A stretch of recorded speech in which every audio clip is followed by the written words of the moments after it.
सही भाई 12 रन पे 2 विकेटें गिर गई, फिर भी वापस आने की कोशिश की साउथ अफ्रीका ने। मतलब ऐसा लग नहीं रहा था उन्होंने कि वो भाई मैच हार गए हैं या हिम्मत हार गए हैं, कोशिश करते रहे, मुसलसल करते रहे। 55 पे 3, 77 पे 4, 77 पे फिर 5वीं विकेट भी गिर गई, फिर एक पार्टनरशिप आती है, 150 पे जाके 6ठी विकेट गिरती है, फिर 146 में 16 रन के बाद एक और विकेट गिर जाती है, दूसरी विकेट भी उसी पे 8वीं विकेट भी गिर जाती है। तो कहीं पे भी ऐसा लगा नहीं, जैसे आपने खुद भी बताया कि जी माको जो है उसने अगर 55 रन ना बनाए होते तो फिर इतना स्कोर भी नहीं होना। ये उनके 80 रन की पार्टनरशिप है, वही जॉइंट में आके और मार्कस जेनसन की वही पार्टनरशिप में इतना स्कोर किया। मैं वहाँ घर से निकला हूँ, वो देख 5 आउट देख के मैं गए भी। अच्छा, मैं मोटर पे जब मैंने इसको ऑन किया तो छक्के चौके मार रहा था, मैंने कहा वहाँ मगर जेनसन ने जितने स्कोर किए ना उसने 2.5 ओवर में उतने खा भी लिए। उन्होंने 2.53 रन उन्होंने खाए। मगर देखें बात ये है जी, अब साउथ अफ्रीका के जिस बॉलर न्यूजीलैंड के जिस बॉलर ने कोल ने 2 विकेट लिए 1 ओवर में, उन्होंने दोबारा ओवर नहीं दिया उसको, एक ही ओवर किया, 1 ओवर में उसने 9 रन देके 2 आउट किए। हाँ जी ऐसा ही है। और उसके बाद उन्होंने जिमी निशम को लेके आए, उसने 17 रन खाए हैं। जैसे वो कप्तान घबरा जाता ना, हाँ। उसके बाद उसको भी रोका, मगर इसने शफलिंग बहुत ज़्यादा की न्यूजीलैंड के कप्तान ने। उसने आज फिलिप्स को नहीं बॉलिंग की जिसने पिछले मैच में मार खाई थी, तो लिहाजा चीज़ें चेंज की हैं उसने काफ़ी, ठीक है, मिक्सिंग की है, मिक्स एंड मैच करके। बट ये है कि अदर एंड पे ये देखा जाए तो साउथ अफ्रीका ने बहुत बैड शॉट्स खेले। अच्छा आप चूँकि बात कर रहे हैं इनकी बॉलिंग की, न्यूजीलैंडर्स की जिस तरीके से बॉलिंग की है, और आपने खुद भी इशारा भी किया 9 रन देकर 2 विकेटें लेने वाले कोल को दोबारा ओवर नहीं दिया।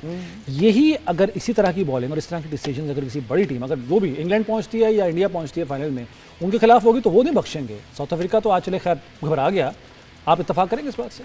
देखें बात ये है कि यही तो कप्तान है कि वो अकेला अंदर डिसीजन ले रहा है। हाँ, हमारा कप्तान कागज लेके आता है। वो एक्चुअली उन्होंने माइक हेसन को हमारे पास भेज दिया ना, पहले उनके साथ था वो। देखिए बात ये है, ये गलत, ये चीज़ें ही गलत है। देखिए जब कैप्टन ग्राउंड में खड़ा है ना, उसकी जो थिंकिंग है ना वो माइक हेसन से मिलती नहीं है। एग्जैक्टली, ऑन ग्राउंड है वो, सिचुएशन देख रहा है उसको ऑन ग्राउंड में। जैसे अब वो आज कॉल ने 1 ओवर किया, 2 आउट किए जी, उन्होंने कहा भी तेरा काम खत्म। अब जैसे हम कहते हैं बिलफर्द सलमान अली आगा, 2 लेफ्ट हैंडर आए, 1 ओवर किया, विकेट ले ली, काम हो गया भाई, खत्म। अब अगला आता है तो उसको उसकी जिम्मेदारी दी जाए। सही है। अब वो सोच रहा है 6 ओवर में अब मेरी तो जिम्मेदारी पूरी होगी, अगला ओवर कौन कराएगा, मैं इंतजार करता हूँ। 6 ओवर के बाद कोच आएगा अंदर, वो मुझे बताएगा, अंदर पर्ची देगा कि ये इसको ओवर कराओ, फिर उसके बाद 14 ओवर के बाद मुझे पर्ची देगा, फिर मैं सोचूंगा। ओह भाई, पाकिस्तान टीम के आप कैप्टन हैं, आपने खुद माना भी है कि सारे डिसीजन लिए हैं माइक हेसन ने, सिलेक्शन किया माइक हेसन ने, सारा कुछ उसने किया, तो तूने क्या किया?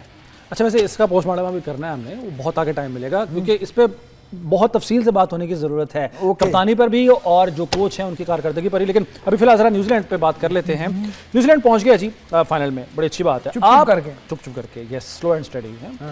आपके ख्याल में किससे मुकाबला होने जा रहा है न्यूजीलैंड का, इंग्लैंड से या इंडिया से?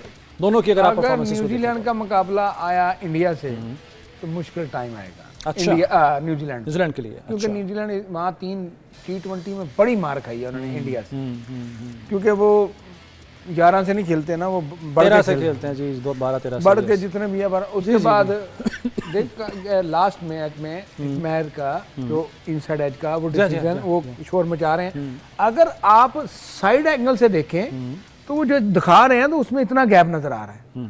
फ्रंट में आपके उसका एज लगा है, उसके बाद बल्ला उसका दोबारा आगे गया, पीछे से फिर क्लिक किया, तो वो साउंड जो ना वो 2 दफा आया। और समटाइम साउंड पता कैसे आता है, आपकी जो ग्लव्स नहीं, ग्लव्स नहीं, आपका जो हैंडल होता है ना, उसमें लचक होती है, तो उसमें भी समटाइम साउंड आ जाता है। अच्छा, मगर देखा जाता है कि मैच किसका हो रहा है वो देखते नहीं है, वो एक एंगल पकड़े पा आउट है, खत्म, फटाफट खत्म कर देते हैं। बिल्कुल एंगल को चेंज करने की नहीं कोशिश, जिस वजह से हमें नुकसान होता है। बट देखा जाए तो न्यूजीलैंड का अगर इंग्लैंड के साथ मुकाबला आ जाता है तो New Zealand could be A first time champion in T20। अच्छा, यानी उनको शेयर कर लेंगे इंग्लैंड को। अच्छा, आपको लगता है जी न्यूजीलैंड इंडिया को हरा सकता है? देखें, न्यूजीलैंड को जितना मैं जानता हूं, और लाइक जैसे लचक की बात की सईद ने, it's a very good thing, अच्छा पॉइंट उठाया, बट लचक जो है वो क्रिकेट में नहीं होनी चाहिए, ना शॉट्स में होनी चाहिए, लचक आपके किरदार में होनी चाहिए। किस में होनी चाहिए? और सबसे ज्यादा जो किरदार में लचक तो होनी मैंने नहीं देखी, चाहिए। जो मैंने सबसे ज्यादा सईद लचक देखी है वो सिग्नल पे जब मुझे ख्वाजा सरा मिलते हैं, उनमें बहुत ज्यादा लचक है।